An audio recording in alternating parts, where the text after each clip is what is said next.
sebepken bugünlere geleceğimi önden belli. Ayrılmadı, yerdim söndürmedi. Otları yine inni aramızda kul bulup kaldı. Saradın yüksede ellerimi şu günlere çilli.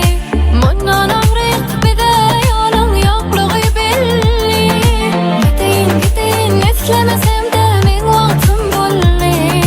Son kohayışım yüreğimi koy vereyim mi?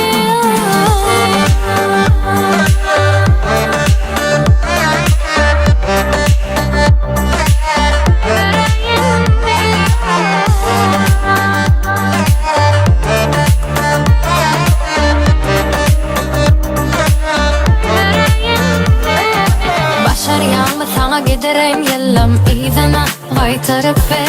Sen bilen geçiren süyücü günleri atlamaz yalamana kalıp ver. Düşünsen aramı inni önkülük yok.